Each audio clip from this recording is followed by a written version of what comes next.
आखिर क्यों अंटार्कटिका में कोई भी टूरिस्ट अलाउड नहीं है और साइंटिस्ट के अलावा किसी और इंसान को भी परमिशन नहीं मिलता वहां जाने के लिए। बहुत कम ऐसे इंसान हैं जिन्होंने अंटार्कटिका को विजिट किया हो। आखिर कौन सा ऐसा सीक्रेट अंटार्कटिका में छुपा है जो सिर्फ साइंटिस्ट को ही अलाउड है वहां विजिट करना, और अगर एक आम आदमी वहां विजिट करना चाहे तो उसको कई सारे फॉर्म्स भरने पड़ेंगे और स्पेशल परमिशन लेना होता है गवर्नमेंट से, जो कि आसानी से मिलता भी नहीं है। आइए जानते हैं अंटार्कटिका के पीछे के छुपे हुए राज।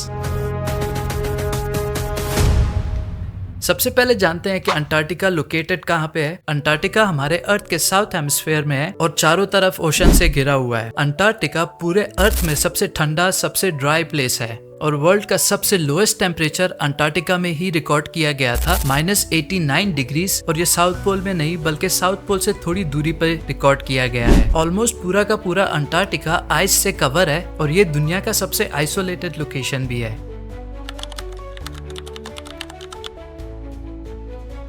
अंटार्कटिका के नाम एंशिएंट ग्रीक से लिया गया है। एंशिएंट ग्रीक के जो फिलोसोफर्स थे उनको अंटार्कटिका के बारे में आइडिया था कि ऐसा कोई कॉन्टिनेंट हो सकता है जो नॉर्थ पोल के अगेंस्ट हो, और इसीलिए उन्होंने अंटार्कटिका का नाम एंटार्क्टोस रखा, जिसका मतलब है कि बेयर के ऑपोजिट। और इस बेयर से उनका मतलब पोलर बेयर नहीं था बल्कि द ग्रेट बेयर कॉन्स्टलेशन से इंस्पायर्ड है। हमारे स्काई में जो प्रेजेंट स्टार्स है और ये स्टार्स सिर्फ हमें नॉर्थ पोल से दिख सकता है। अंटार्कटिका को हम इंसानों ने 18वीं सेंचुरी तक डिस्कवर भी नहीं किया था, क्योंकि ऐसा माना जाता था केप हॉर्न के बाद जो साउथ अमेरिका में लोकेटेड है, आगे जाना काफी खतरे से खाली नहीं है, क्योंकि केप हॉर्न के बाद हवाएं काफी तेज चलती है और फ्लोटिंग आइस का भी खतरा होता है, जिससे शिप्स टकरा सकते थे और डूब सकते थे। कैप्टन जेम्स कुक पहले इंसान बन जाते हैं जो अंटार्कटिका में पहुंचते हैं जनवरी 1773 में। कैप्टन जेम्स सबसे पहले रॉस सी में पहुंचते हैं और 70 किलोमीटर की दूरी तय करने के बाद उनको रॉक्स दिखता है जो कि आइस से ढके हुए थे, और कैप्टन हुक ये कंफर्म करते हैं हमारे अर्थ के साउथ में भी लैंड प्रेजेंट है। लेकिन एक्चुअल में ग्रुप ऑफ साइंटिस्ट साल 1820 में अंटार्कटिका में लैंड करते हैं और अंटार्कटिका का प्रेजेंस कंफर्म हो जाता है। वैसे तो अंटार्कटिका पूरा का पूरा आइस से भरा हुआ है और जैसे कि आइस पानी होता है, लेकिन एक्चुअल में अंटार्कटिका एक डेजर्ट प्लेस है जो काफी ड्राई है और कभी बारिश नहीं होती। अंटार्कटिका के पिछले 30 सालों में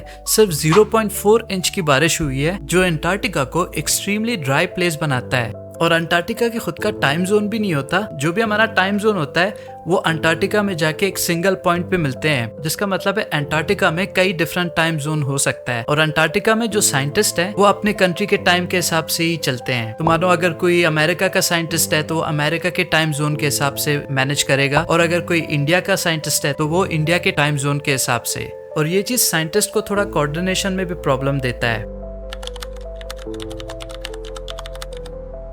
अंटार्कटिका में कोई भी टूरिस्ट अलाउड नहीं है। अंटार्कटिका में सिर्फ साइंटिस्ट और एक्सप्लोर करने वाले लोग ही अलाउड है, जो जियोलॉजिस्ट होते हैं।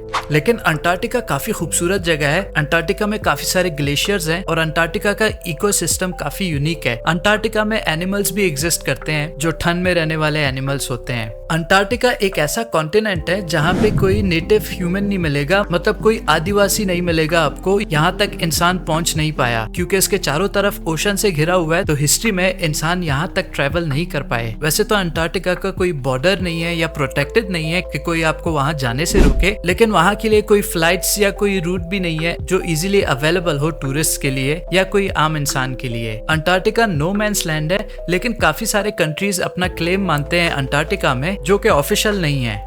हाँ, लेकिन अंटार्कटिका को लेके एक ट्रीटी साइन हुआ था जिसका नाम है अंटार्कटिक ट्रीटी, और इस ट्रीटी को साइन किया गया ताकि इस कॉन्टिनेंट में कोई एक्स्ट्रा एक्टिविटी ना हो। वो इसलिए क्योंकि इस कॉन्टिनेंट का इकोसिस्टम काफी नाजुक है और हमारे एक्टिविटी से अंटार्कटिका के इकोसिस्टम काफी जल्दी खराब भी हो सकता है। इसीलिए इस ट्रीटी में ये लिखा गया है कि जो भी कंट्री वहाँ पे साइंटिफिक रिसर्च के पर्पज से जाएगा वो कम से कम एक्टिविटी रखेंगे। और हम साइंटिफिक रिसर्च अंटार्कटिका से इसलिए करते हैं क्योंकि वो बाकी दुनिया से काफी दूर है, तो वहाँ पे नॉइस पोल्यूशन और बाकी पोल्यूशन काफी कम है, जिसमें स्पेस लाइट और बाकी ऑब्जेक्ट्स जो स्पेस में है उनका लाइट काफी इजीली अवेलेबल होता है अंटार्कटिका में, जिससे साइंटिस्ट को काफी इजीली स्टार की लाइट्स और बाकी स्पेस में प्रेजेंट ऑब्जेक्ट्स की लाइट काफी इजीली विजिबल होता है अंटार्कटिका में, जो साइंटिस्ट को रिसर्च करने में काफी इजी हो जाता है। और अंटार्कटिका में ज्यादा टूरिस्ट का जाने का मतलब है कि ज्यादा शिप्स और ज्यादा मशीन्स को वहां ले जाए, जिसकी वजह से कार्बन एमिशन क्रिएट होता है, जो ग्लेशियर्स है वो पिघल सकते हैं, और अगर वहां तक शिप्स जाए तो तो अंटार्कटिका के आइस मेल्ट हो सकते हैं। अगर हम स्पेस से अंटार्कटिका को देखें तो अंटार्कटिका का लैंड एक्चुअल में इतना है, और ये जो एक्स्ट्रा के जो भी आइस आपको दिख रहा है वो ग्लेशियर्स या फ्रोजन आइस है। और बड़े बड़े कंट्रीज इसी चीज को प्रोटेक्ट करना चाहते हैं ह्यूमन एक्टिविटी से।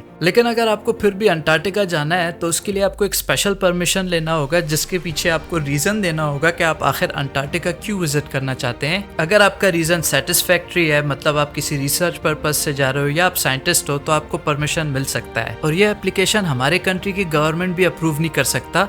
इस एप्लीकेशन को अप्रूव करने के लिए office of ocean and polar affairs में भेजना पड़ता है, और उनकी अप्रूवल के बाद ही आप अंटार्कटिका विजिट कर सकते हो। और वो भी जिनको परमिशन मिलता है अंटार्कटिका को विजिट करने का, उनके लिए काफी स्ट्रिक्ट गाइडलाइंस होता है और उन्हें उसी गाइडलाइंस को फॉलो करना होता है। जैसे कि अंटार्कटिका के एनिमल्स को डिस्टर्ब नहीं कर सकते, वहाँ कोई प्लांट्स को भी डिस्टर्ब नहीं कर सकते, और वहाँ से कोई भी चीज जैसे कि पत्थर हो या कोई प्लांट हो या कोई एनिमल हो आप उठा के अपने साथ वापस नहीं ला सकते। अंटार्कटिका का क्लाइमेट काफी हार्श क्लाइमेट है, जहाँ टेम्परेचर एवरेज में -60 डिग्रीज होती है। और जो साइंटिस्ट अंटार्कटिका में रहते हैं उनके रहने के लिए स्पेशल जगह बना हुआ है, और वो अपने बेस से बहुत कम ही बाहर निकलते हैं, क्योंकि अगर हमारे पास प्रॉपर इक्विपमेंट ना हो तो हम इंसान अंटार्कटिका में सरवाइव भी नहीं कर पाएंगे। अंटार्कटिका के पास सबसे करीबी लैंड 1600 किलोमीटर की दूरी में है, जो कि काफी दूर होता है। और इसी आइसोलेशन की वजह से जो साइंटिस्ट अंटार्कटिका में रहते हैं उनकी एक्सेंट में और उनकी लैंग्वेज में भी चेंजेस आया है, क्योंकि वो बाकी दुनिया से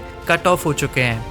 अंटार्कटिका में कुछ इंडियन साइंटिस्ट भी है, और इंडियन साइंटिस्ट रशिया के साथ जॉइंटली रहते हैं रशियन बेस में। वैसे तो अंटार्कटिका में काफी सारे जानवर है, जैसे कि पेंगुइन, सी लॉयंस, लेकिन अंटार्कटिका में वेल्स भी काफी ज्यादा मिलते हैं, और वेल्स अंटार्कटिका में रहना ज्यादा पसंद करते हैं। तो फाइनली अंटार्कटिका जाना इम्पॉसिबल नहीं है, लेकिन हाँ आसान भी नहीं है। 2017 में हमने एक ऐसा कॉन्टिनेंट डिस्कवर किया जो इतने सालों से पानी के अंदर छुपा हुआ था। अगर आपने वो वीडियो नहीं देखा तो यहाँ आप चेकआउट कर सकते हो। वीडियो को एंड तक देखने के लिए थैंक यू। मिलते हैं आप सबसे नेक्स्ट वीडियो में, तब तक के लिए पीस।